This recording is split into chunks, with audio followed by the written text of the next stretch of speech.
Olá pessoal, tudo bem? Bom, turma, vamos aqui para o fechamento dessa discussão sobre os exercícios clássicos sobre campo elétrico.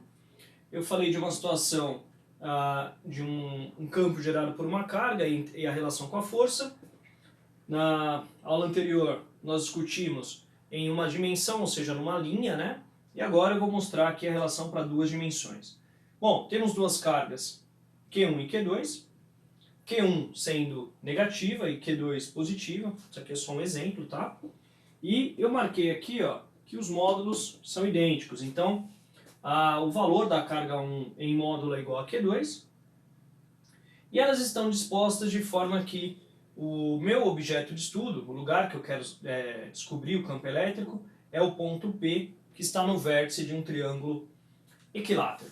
Pessoal, eu coloquei aqui um triângulo equilátero, mas pode ser qualquer triângulo, qualquer outra figura. Como eu disse, é só um clássico. Se você entender a relação, né, apresentada para esse problema, você entende para todas as outras. Bom, vamos lá. Então, eu vou primeiro lembrar que, olha, no caso do campo elétrico gerado por uma carga negativa, o vetor campo elétrico aponta para aquela carga, tá? Eu marquei aqui em verde e laranja só para facilitar. Então eu vou marcar assim, ó, da seguinte maneira, ó. Vou colocar esse vetor como o vetor campo elétrico gerado pela carga 1. Então tá aqui, eu vou chamar de campo 1, ou vetor 1. Beleza? Deixa eu ver se... Então, esse é o vetor campo elétrico 1. Então tá aqui, ó, campo elétrico gerado pela carga 1. Lembra que na carga negativa o vetor aponta para a carga. E aqui, pessoal, eu tenho Q2 positiva. Então, o vetor campo elétrico gerado pela carga 2, ele se afasta, né? O sentido para o qual aponta esse vetor é contra a carga. Então, ele se afasta da carga aqui. Fechou? Então, aqui nós temos o campo elétrico gerado pela carga 2. Tá aí, campo 1 e campo 2. Se você quiser, né, uma análise inicial, você já pode perceber que se isso aqui é um triângulo equilátero, esses ângulos possuem os mesmos valores. Então aqui nós temos o suplemento, né? Então aqui vale 120 graus no exemplo dado. Bom, então tá. Deixa eu fazer isso aqui, vou montar essa representação num outro lugar. Vou montar aqui, ó, só pra gente melhorar a discussão. Olha o que nós temos. Nós teremos o campo elétrico 1, o vetor campo elétrico 1, ele aponta aqui para a carga, né? Então, nós temos algo desse tipo, ó. Tá? Só para deixar na mesma relação. Então, aqui, ó, pá, beleza? Então, nós temos assim, ó. Só para facilitar o meu desenho. Beleza, tá aqui, ó. Esse é o vetor campo elétrico 1. Aqui, campo elétrico 1. Ele forma 60 graus, aqui eu deixei o triângulo bem alinhadinho, né? Então, só para marcar direitinho, tá aqui, ó. Tá? Então, aqui nós temos 60, aqui tem 30 graus, e lá o complemento ou suplemento. O vetor campo 2, aqui, por simetria, ele está nessa condição. Então, ele está aqui, ó. Beleza? Então, danadinho, aqui. Pronto. Então, aqui nós temos o vetor campo elétrico gerado pela partícula 2. É esse, pessoal. Tá? Então, nós temos aí, neste exemplo, algo simétrico, né? Que você pode resolver de várias formas. Se eu quero encontrar o campo elétrico resultante, eu posso ou decompor o campo elétrico 1 e o campo elétrico 2, ou eu posso apresentar aqui a regra do paralelogramo. Tá? Se você tem dúvida nisso, a minha sugestão é que você reveja as aulas sobre grandezas vetoriais e operações com os vetores. Então, o que nós temos é isso. Ó. A soma desses dois vetores nos dá o vetor campo elétrico resultante. Quer dizer que ele está aqui, ó. Beleza? Então, representando aqui, campo elétrico resultante. É este o vetor que eu quero determinar.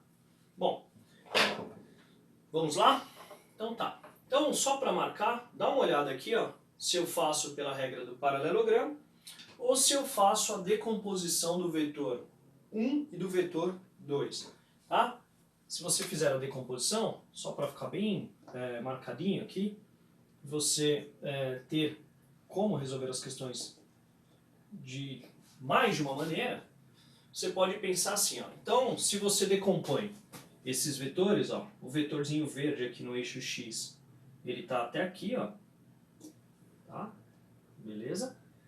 O laranjinha está até aqui, então, até aqui mais ou menos, ó.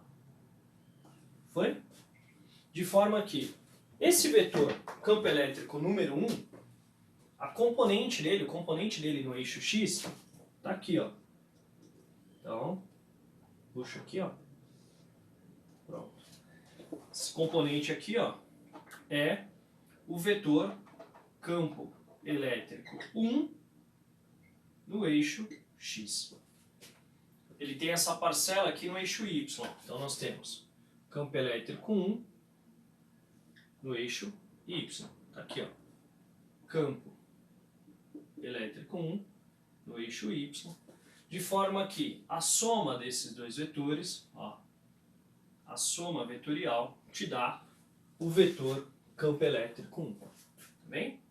Então, você pode fazer isso ou decompor os vetores. Se você tem dúvida em decomposição de vetores, como eu já disse, volta na aula sobre grandezas físicas. Em grandezas vetoriais, eu fiz uma discussão sobre isso. É só você dar uma olhada aí na playlist. Beleza? Então, vamos aqui, ó. Do jeito que temos, este ângulo aqui também será um ângulo de 60 graus. Assim como esse, assim como esse. Ou seja, pessoal, no caso específico, o valor do campo elétrico resultante, o módulo, o tamanho dessa flecha, é o mesmo que essa, que é o mesmo que essa. Tá bem? Por quê? Por causa da simetria apresentada pelo triângulo equilátero. Aí você diz, professor, e se fosse um outro triângulo qualquer? Vamos pegar outro exemplo? Se você tem a mesma discussão, só que a representação é feita num triângulo outro qualquer, por exemplo, um triângulo retângulo, supondo que você queira estudar o vértice de um triângulo como esse, ó. Então, você tem um triângulo retângulo. Vou colocar aqui um triângulo retângulo que você conhece bem, que é o triângulo 3, 4, 5. E no vértice do triângulo, você vai colocar o seu ponto de estudo. Por exemplo, eu quero saber aqui, ó. Tá? Então aqui eu tenho uma carga que eu vou chamar de Q1. Aqui terei uma carga, por exemplo, chamada Q2, só para a gente fechar a discussão. E o seu ponto de estudo aqui é o ponto P. Tá? Só para você ter uma ideia, eu vou colocar aqui, ó, 3x e aqui 4x. Fechou, turma? Então já é algo que dá para a gente discutir bem. Como fica os vetores, no caso aí da discussão? Só para facilitar, eu vou colocar Q1 e Q2 também positivos.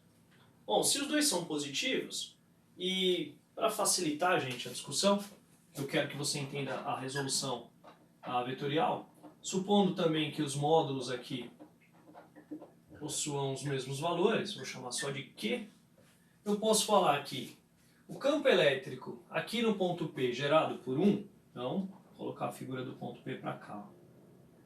Beleza? Ponto P. Como Q1 é positivo, eu posso falar que o módulo do campo elétrico gerado pelo campo 1 está aqui, ó. Então esse é o vetor, agora, campo elétrico 1. Beleza? Lembra que o vetor, ele se afasta, né, da carga se a carga for positiva. Dá uma olhada aqui, ó. É algo assim, pessoal. Esse é o campo gerado por essa carguinha. E o campo gerado por Q2, ela sendo positiva também, aponta para cá. Perceba que o tamanho da flecha aqui é maior que esse. Por quê? Porque está mais próximo de Q2 do que de Q1 e os dois têm o mesmo valor. Professor, mas como eu vou saber isso? Bom, é simples, eu vou calcular o módulo, tá? Vou calcular nos dois casos, inclusive. Bom, então vamos lá. Quer dizer que aqui nós teremos o campo gerado pela partícula 2, por Q2, apontando para baixo. Tá aqui, ó. Campo gerado por 1, campo gerado por 2. Pessoal, quero determinar o campo elétrico resultante neste caso. Você pode usar qualquer uma das regras de soma vetorial, tá? Para te ajudar. Vou traçar aqui um paralelo, ó. Regra do paralelogramo.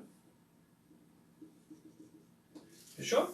E o campo elétrico resultante é a diagonal dessa figura. Então, vem aqui, ó. Pronto.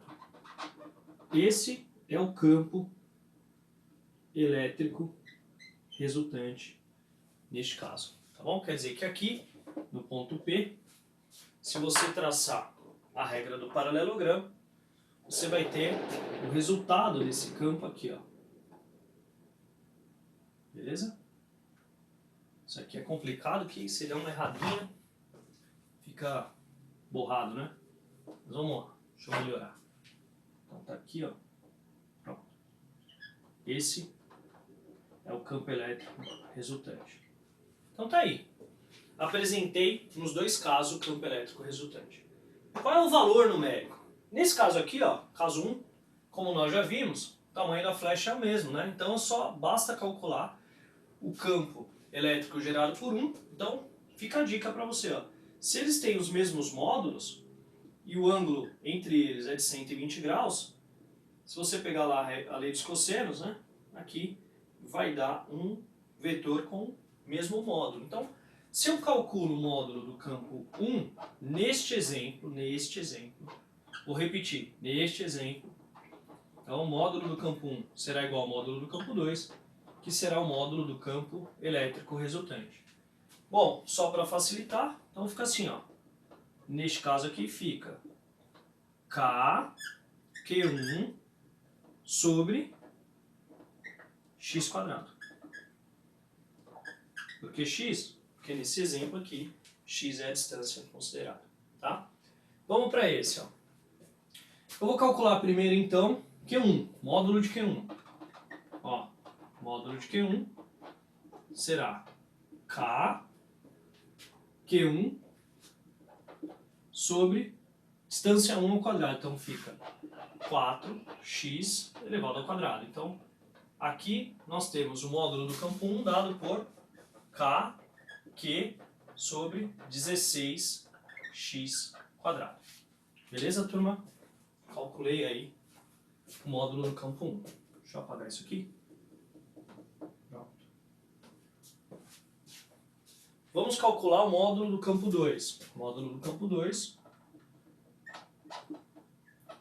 será K, Q, distância do Q2 para o ponto que você quer estudar, que no caso é 3x quadrado. Então isso é igual a K, Q sobre 9x quadrado. Beleza? A soma vetorial, pessoal, te dá o campo elétrico resultante. Então, o que você tem? Ó, isso ao quadrado, né? Isso ao quadrado, mais isso ao quadrado, vai ser o campo elétrico resultante ao quadrado. O que você faz? Aplica aí um teorema de Pitágoras e você vai ter o módulo do campo elétrico resultante. Então, campo elétrico resultante ao quadrado é campo 1 quadrado mais campo 2 quadrado. Então, se você quer o campo elétrico resultante, você pega esses valores ao quadrado, soma, extrai e você vai ter o vetor campo elétrico. Deixa eu só colocar aqui, ó, de forma completa. Pronto. Tá aí. Ah, professor, como é que fica? Você vai ter que fazer a continha, né? K quadrado, Q quadrado, soma tudo isso daqui e você depois extrai a raiz, vai dar tudo certo. Bom, pessoal, então aqui é só um modelão, né? Assim nós temos os exercícios clássicos já bem definidos. Vou colocar uma lista aí com alguns exercícios de vestibulares mais conhecidos e aí você vê como são as aplicações, beleza? Turma, bons estudos, tá? E até logo, até a próxima aula. Valeu, tchau, tchau.